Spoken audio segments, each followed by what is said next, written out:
You need to turn yourself into the Washington County Jail. I'm not even addressing the attorney issue at this point. Your Honor, you have counsel. And if Ms. Richards is a high-risk pregnancy, then why is she testing positive for drugs? I still, at that point, don't have any tests. No test, no test, no test. She needs to appear here.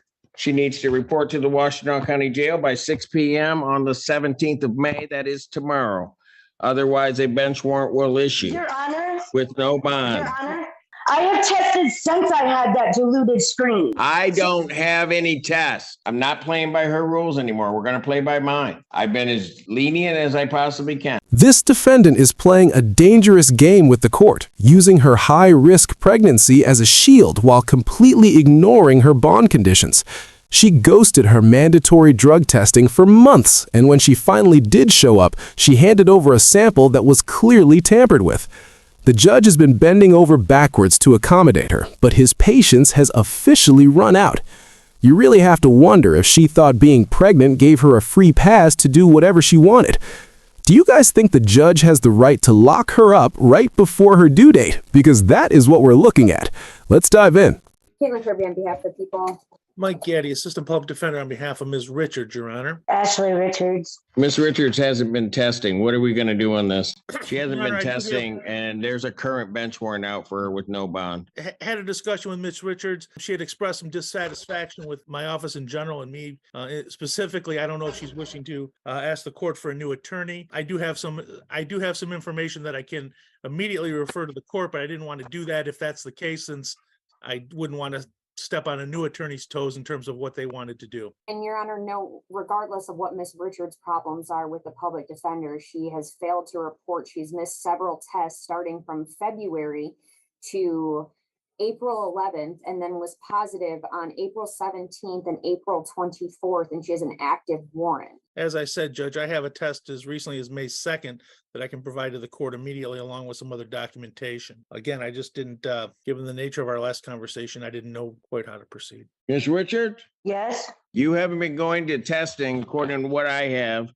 I've issued a bench warrant out for no bond. You need to turn yourself into the Washington County Jail. I'm not even addressing the attorney issue at this point. Your Honor. You have counsel. Your Honor, as I said, I have a test from as recently as May 2nd from her primary care physician. She is currently in a high-risk pregnancy. You know, I'd ask the court to take that into consideration here. You know, I would have turned those things in, but for the conversation, and I can do that immediately if the court would wish to give us another date. But given the nature of our conversation, I was between a rock and a hard place. And if Ms. Richards is a high-risk pregnancy, then why is she testing positive for drugs? Well, I think that would be between her and her physician. Today is the 6th. I'm sorry, Judge. Go ahead. Oh, I was just going to say this matter has been kind of rendered a little more difficult because she is in Muskegon, and we're here. We did find a testing facility there. There was no sign. It was actually in a law office. We do have some tests directly from her doctor. The crux of this is that, there was an offer for use in this matter. This matter was actually charged after it occurred before, but it was charged after she successfully completed probation in Muskegon. I have documentation from Catholic Social Services there that indicates that she did her primary care and then has been continuing with aftercare studiously. That there's that as well. I don't think it's a matter of her trying to flaunt anything, but just there's a distance, there's financial issues, there's medical issues, and there's but I on January. Wait, she wants to file a complaint against her lawyer because she didn't give him the paperwork on time. That is just so bold.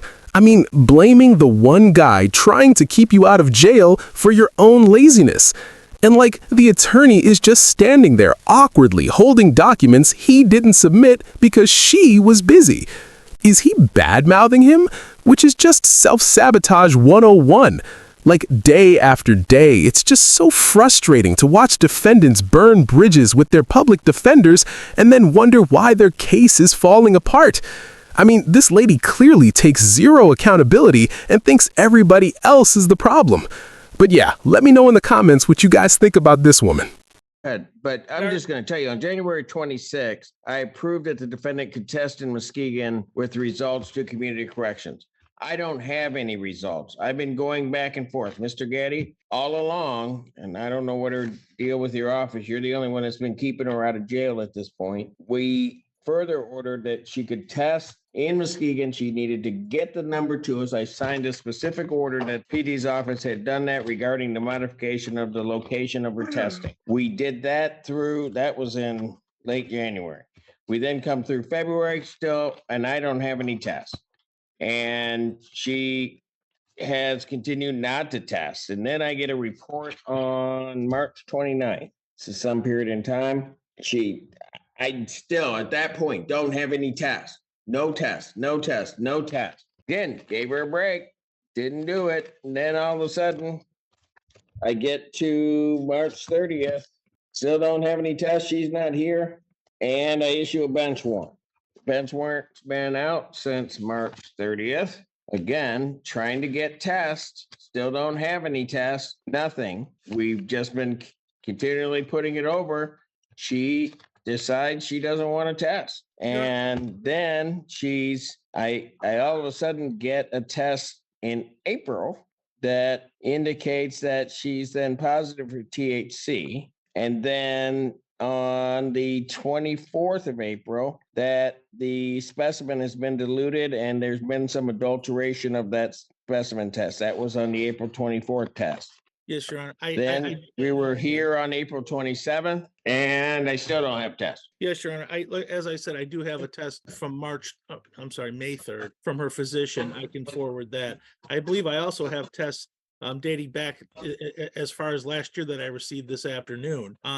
I also have like I said, a letter from Catholic Social Services. If perhaps, if I'm still on the case, I'd be happy to submit those things. If the court would consider setting this over for Thursday week, which I think is the next preliminary or probable cause date, I can certainly send those documents. Mr. Gaddy, I understand what you're indicating, and you've been trying to make sure to keep her out of jail, to do all of those things. Apparently, she doesn't appreciate that, doesn't appreciate what the court is saying, and wants to make her own rules. That's not how it works. So here's what's going to happen. Her bond is revoked. She needs to appear here. She needs to report to the Washington County Jail by 6 p.m. on the 17th of May. That is tomorrow. Otherwise, a bench warrant will issue. Your Honor. With no bond. Your Honor, can I say something? You can say whatever you like. I am due on June 5th, and they're taking me on May 28th to have my baby. And I have been tested. I have tested since I had that diluted screen. I don't have any tests. Your Honor, as I said, I can send those tests to the court. This is a unique situation. Had conversations.